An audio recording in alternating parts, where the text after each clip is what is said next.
Hi there, friends. Hope you're doing well today. Today I'm going to share a book with you called Plants That Never Ever Bloom by Ruth Heller. This is a very cool book that I came across last year, and I fell in love with it. I think it has really kind of funky pictures, and I learned a lot about these plants that never bloom, and that kind of means a plant that never flowers. So I'm sure if any of my friends from last year are watching this, they will probably recognize this book because we had it in our classroom library all the time. So that's before the title page. Do you know what plant that is? Sometimes we eat plants that look like this. They're called mushrooms. And that's a plant that never blooms. It never opens up into a flower. And it looks very cool just the way it is. I don't even think it needs to have a flower. Plants that never ever bloom. Written and illustrated by Ruth Heller. So that means that Ruth Heller wrote the words, but she also drew the pictures. A mushroom doesn't ever bloom. It grows on trees and leaves and things. Have you ever seen a mushroom growing outside? Don't touch them. Some of them aren't very good for us and could make us sick, but they are very cool to look at. So definitely go find a mom, a dad, or an adult and show them the mushroom that you found. Or in the grass in fairy rings. And see, they're growing in a ring shape or a circle. Some grow to be as tall as all of these you see. Wow. And just to give you a little bit of perspective, this creature right here, that's a mouse.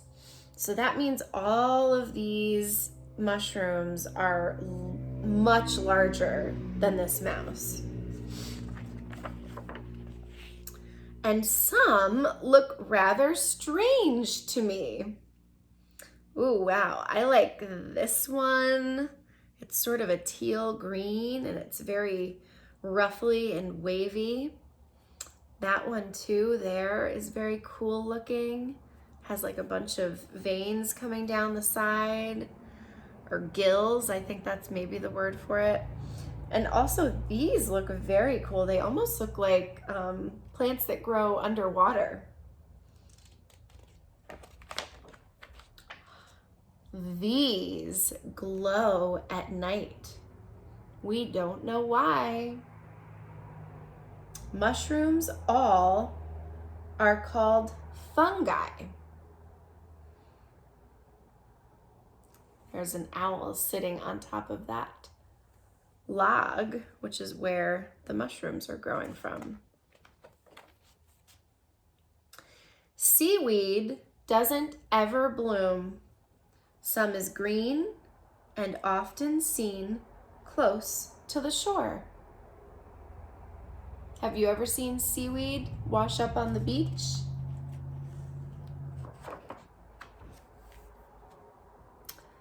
But there is more. Deeper down, where it is several shades of brown.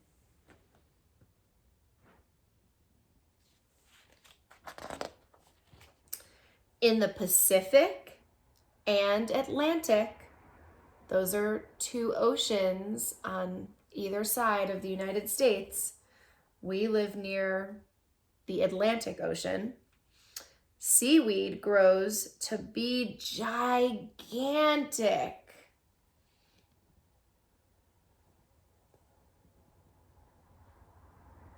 And I have a feeling that the seaweed It comes off the page down here and it comes off the page on top.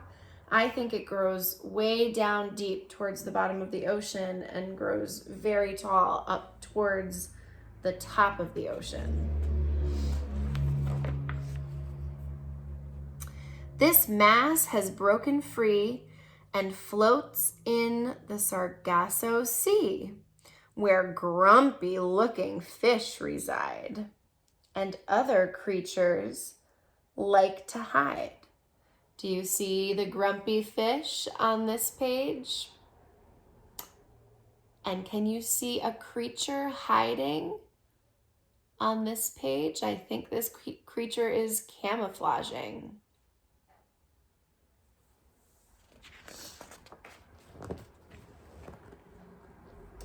Whichever color it may be, seaweed all is called algae. Deepest on the ocean bed is seaweed that is pink and red. I just learned something new. Pink and red seaweed on the ocean floor.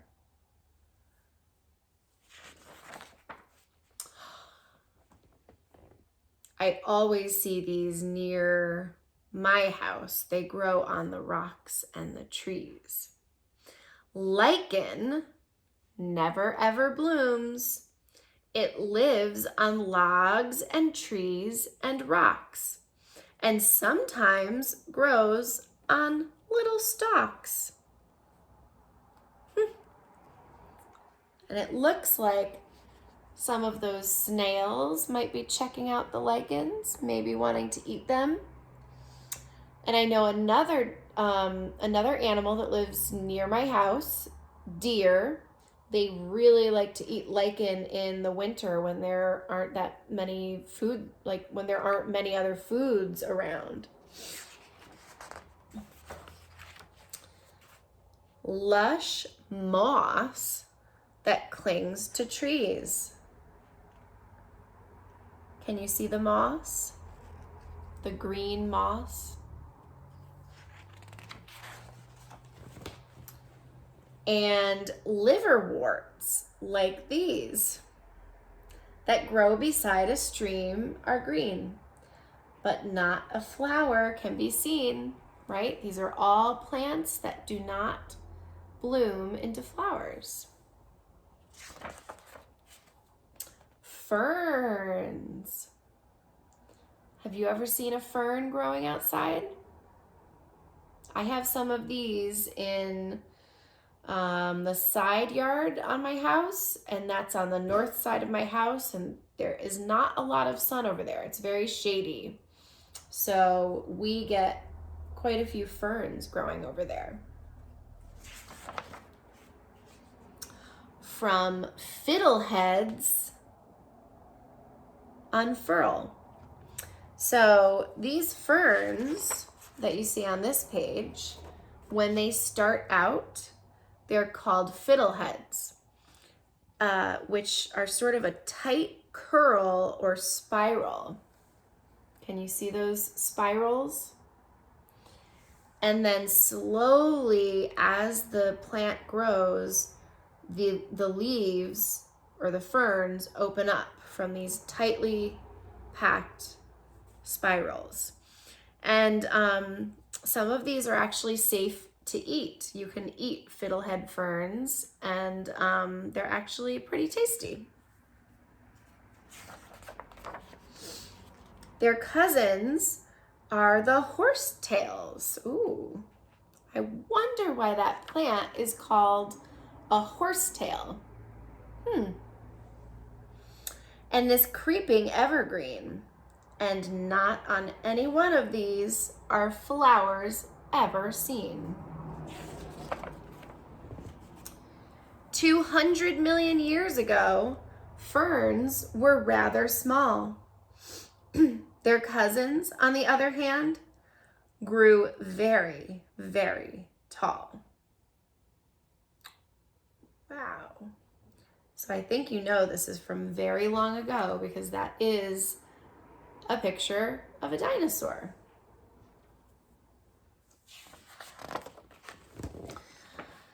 none of these have flowers, and so they have no seeds. They have no seeds, as I have said. They grow from tiny spores instead. So that's how all of these plants grow. You wouldn't be able to just grow them the way that we're growing some of our seeds for our classroom and for our gardens. They release teeny tiny little spores that kind of puff out and float in the air and then kind of land somewhere in the dirt where it's moist. And that's how they start growing a new plant. But here are some exceptions. That means these plants do not follow the rule. There are always a few.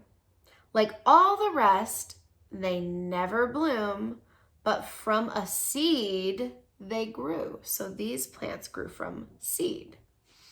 One is called the ginkgo. I actually recognize that. I feel like there might be ginkgo trees around here because I know I've collected leaves that look kind of like that in the fall. Another is the yew, and that's a type of evergreen shrub or tree. And every plant that bears a cone is an exception too. Do you know any plants that have cones?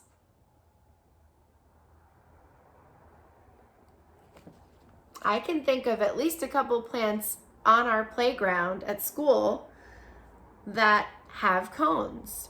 Those little bushes when we're going out to play and everyone is usually trying to take the pine cones off of it, that would be a plant that grows from a cone instead of a seed. In proper scientific terms, all of these are called, I hope I pronounced this correctly, gymnosperms.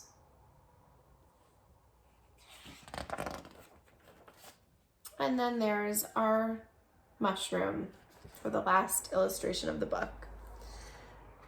So I really hope that you enjoyed Plants That Never Ever Bloom as much as my class last year enjoyed it.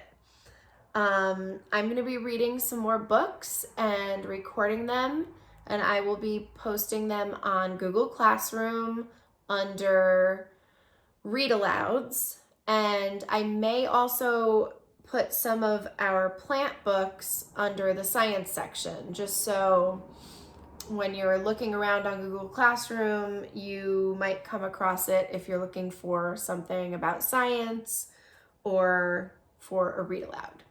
And they will also be going on the YouTube channel as well. So if that's how you're watching the videos, you can keep watching them that way too. Okay, friends, take care for now. I'll see you soon. Bye-bye.